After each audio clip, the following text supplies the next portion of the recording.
Hello, what's up mga hunter? For today's video mga hunter ay muli kami ay magbibigay ng update at kakabalik lang din namin sa site mga hunter.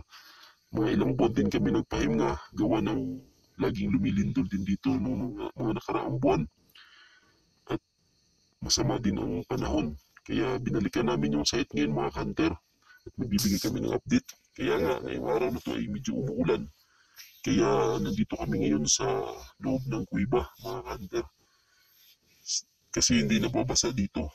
Kaya dito lang muna kami nagpapahinga habang inaantay na tumila yung ulan mga hunter. At ngayong araw nga pala na to ay muli magsashoutout tayo sa ating mga masugid na sumusuporta at nanonood ng ating mga vlogging patungkol sa Yamashita Treasure Hunting. So sa mga bagong viewers at sa mga bagong subscribers natin, shoutout sa inyong lahat at maraming salamat sa pagsubaybay ninyo sa aming YouTube channel. Welcome kayo dito sa aming YouTube channel at magtulungan tayong pag-aralan yung mga bagay na nasa paligid. So tayo ay bababa ngayon mga hunter para ipakita namin sa inyo yung operasyon namin tungkol sa pagbubukas namin sa chamber na kung saan ay makikita ninyo mga hunter yung kurting pinto na wawasakin namin at babasagin.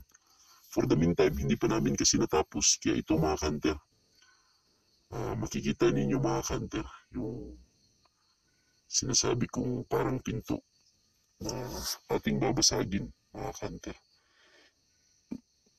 Yan, so tingnan nyo mga hunter, talagang sadya talaga, man-made talaga.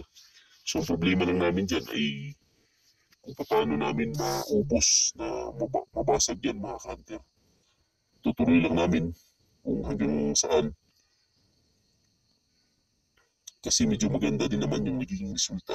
Kaya abang-abang lang kayo mga hunter sa mga panibagong update pa dito sa ating YouTube channel. Kaya suporta lang kayo. Maraming salamat mga hunter. God bless.